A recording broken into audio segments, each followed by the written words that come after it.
Assalamualaikum warahmatullahi wabarakatuh. Alam minglawa, jangan malu banget jawab. Di mana dengan ia yang kan video, jangan rohin dari ia yang tamu jadi itu, nabiyo di sana pondok gue mah, dayang dan dulu alam uji itu di mana, jangan rohin dari di Mekah, di mana utete pawe, cara nyama Taiwan ka, Taiwan dan dunia itu di mana nabiyo, pulau itu jangan roh uji itu di mana, jangan dengan mah. ဒီစစ်တပ်က1962ခုနှစ်ကတည်းကနေပြီးတော့အုပ်စိုးထားတာမှာဒီရေခင်ပေါင်းတော့ဖြစ်ခဲ့တယ်1962မှာဖြစ်ခဲ့တာရှိတယ်1984မှာဖြစ်ခဲ့တာရှိတယ်1988မှာဖြစ်ခဲ့တာရှိတယ်ဒါတွေပြင်မြန်မာနိုင်ငံလွတ်လပ်ရေးရပြီးတဲ့နောက်ပိုင်းမှာကတည်းကတိုင်းရင်းသားလူနည်းစုတွေအပေါ်မှာဒီစစ်တပ်ကနေပြီးတော့ဆရာသွေးမှုတွေနောက်ပြီးတော့လူသားတို့ပေါ်ကျူးလွန်တဲ့ရာဇဝတ်မှုတွေဒီရာဇဝတ်မှုတွေပေါင်းတော့ကျူးလွန်နေရရှိတယ်ဒီနေ့အချိန်ကြီးတရားမတရားမှုတွေအတွက်တရားမျှတမှုဆိုတာမရှိခဲ့ဘူးဒီစစ်တပ်ကနေပြီးတော့ပြည်ထောင်စုခွင့်ကိုအများနဲ့ရနေတယ်အဲ့ဒါအပြင်2008ခုနှစ်မှာဒီအခြေခံဥပဒေနဲ့သူတို့ရဲ့ပြည်ထောင်စုခွင့်ကိုအများနဲ့ရနေအောင်ဒီအခြေခံဥပဒေနဲ့သူတို့ကိုကာကွယ်ထားတယ်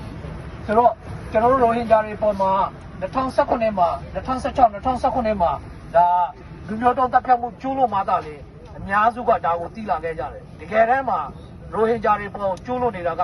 1980လောက်ကတည်းကနေပြီးတော့တဖြည်းဖြည်းနဲ့စစ်စင်ရေးတစ်ခုပြီးတစ်ခုကျိုးလွန်လာတာ2016 2019မှာသာများသိခဲ့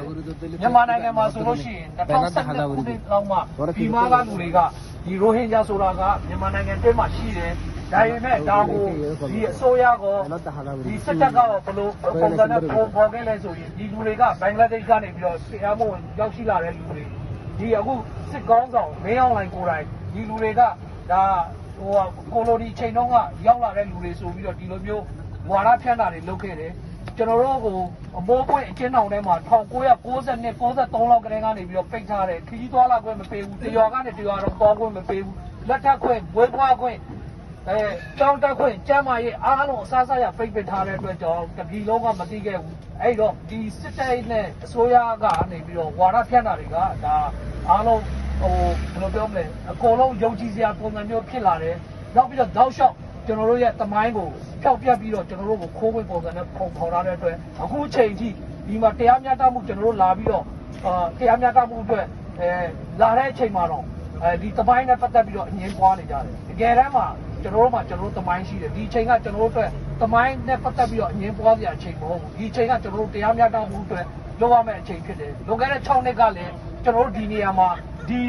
ပဲကျွန်တော်တို့ရက်ပြီးတော့ဆန္ဒဖော်ထုတ်ခဲ့တာတွေရှိတယ်အဲ့ဒီအချိန်မှာကျွန်တော်တို့ရဲ့စန့်ကျင်ဘက်အမှာအုပ်စုတစုကနေပြီးတော့ဒါဒီဥစ္စာကိုစန့်ကျင်ပြီးတော့ရက်တည်ခဲ့တာရှိတယ်ဒါပေမဲ့ဒီဥစ္စာကိုဘယ်အချိန်မှာသဘောပေါက်ခဲ့လဲဆိုတော့2021မှာစစ်တပ်ကအာဏာသိမ်းတဲ့အချိန်မှာအားလုံးကသဘောပေါက်လာခဲ့ကြတယ်ဒါပေမဲ့ဒီစစ်တပ်ဒီနိုင်ငံမှာပြည်သူစိတ်သက်စစ်စင်ရေးကိုကောင်းကောင်းပုံကျွမ်းကျင်တဲ့အတွက်အခုအချိန်မှာလဲဒါက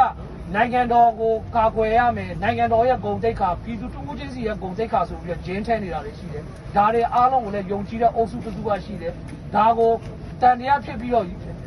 ငြိမ်နေတဲ့အုပ်စုတစ်စုရှိတယ်ဒီမှာကျွန်တော်ပြောချင်တာကဘာလဲဆိုရင်ဒီစစ်တပ်ဒီရိုဟင်ဂျာတမျိုးတည်းကိုမဟုတ်ဘူးမြန်မာနိုင်ငံလွတ်လပ်ရေးရပြီးကြတဲ့တိုင်းရင်းသားလူနည်းစုတွေအားလုံးပေါ်မှာကျူးလွန်လာတယ်ရာဇဝတ်မှုပေါင်းကုန်ကျူးလွန်လာတယ်2021ကနေစပြီးတော့ဒီစစ်တပ်ကပဲတပြည်လုံးမှာခလေးပါမကြံလူကြီးပါမကြံဘုံကျဲပြီးတော့အစိုးလိုက်ပြုံလိုက်တက်ဖြတ်တာတွေဖြစ်နေတယ်ဒီစစ်တပ်ပေါ်မှာဘလို့ပုံစံမျိုးနဲ့ဘလို့ကိုချင်းတရားနဲ့ရက်တည်မလဲဆိုတော့ကိုယ့်အကူပဲစဉ်းစားကြည့်ပါ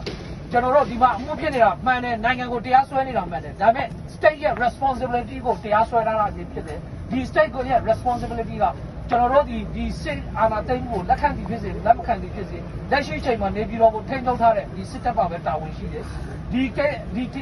တရားရုံးကနေပြီးတော့တရားမျှတမှုကိုပေးတဲ့အခါကျရင်စိုးဖြတ်ချက်ကိုပေးတဲ့အခါကျရင်ဒါတွေအားလုံးကိုအကောင်အထည်ပေါ်ပေးရမှာဒီစစ်တပ်ဖြစ်တယ်ပြီးသွားလို့ရှိရင်ရိုဟင်ဂျာတွေပေါ်ကိုဘာတွေပြင်ဆင်ပေးရမလဲဘယ်လိုကူစားပေးရမလဲဒါတွေနဲ့ပြီးဆုံးသွားမှာမဟုတ်ဘူးဒီစစ်တပ်ကို ICC တရားရုံးကနေတစ်ဆင့်ဘယ်လိုပုံစံမျိုးနဲ့အရေးယူရမလဲဆိုတာတွေဖြစ်လာတယ်မြန်မာနိုင်ငံမှာစစ်တပ်ဒီနိုင်ငံရေးမှာရှိနေတဲ့ပြည်အုပ်ချုပ်ရေးကိုထိန်းချုပ်တိုက်ဆိုရင်ဒီနိုင်ငံကတွန်းတက်ဖို့လက်ရှိမှာမဟုတ်ဘူးဒီနိုင်ငံလုံးကညှဉ်းပန်းနှိပ်စက်တပ်ဖြတ်ခံနေရမှာဖြစ်တယ်အဲဒါကြောင့်ဒီစစ်တပ်အများဆုံးအမြင့်ပြည့်ရဲ့အတွက်အားလုံးကပါဝင်ပြီးတော့ဒီပါဝင်ပြီးတော့ ထောက်ခံအားပေးရမှာဖြစ်တယ်ဒီလိုမျိုးငြိမ်နေရမှာလည်းမဟုတ်ဘူးစစ်တပ်ဘက်ကရက်တီရမှာလည်းမဟုတ်ဘူးကျွန်တော်နိုင်ငံအနေနဲ့မားတယ်ဆိုရင်လည်းဒါနိုင်ငံတွင်းမှာရှိတဲ့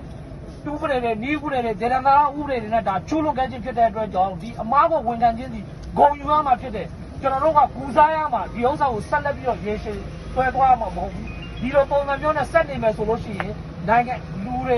နိုင်ငံတွေထိခိုက်မှာမဟုတ်ပြည်သူဦးချင်းစီထိခိုက်မှာဖြစ်တယ်ဆိုတော့ဟိုလည်းအားလုံးသဘောပေါက်ဖို့လိုတယ်ကျွန်တော်နောက်ဆုံးအနေနဲ့ပြောလိုတာကတော့ဒီစစ်တပ်ရဲ့ဝါဒဖြန့်မှုတွေကိုနားပိတ်ပြီးတော့အမှန်တရားလမ်းကိုလိုက်ဖို့နဲ့ခေါင်းဆောင်မှုပိုင်းမှာလည်းပြည်သူတွေကိုအသိပညာပေးပြီးတော့မှန်ကန်တဲ့လမ်းပေါ်မှာရပ်တည်နိုင်အောင်ဝိုင်းဝန်းပံ့ပိုးပေးဖို့အားလုံးကိုကျွန်တော်မြစ်တာရက်ခံရင်းနဲ့ဒီကုန်းချုပ်ပါတယ်ခင်ဗျာကျေးဇူးတင်ပါတယ်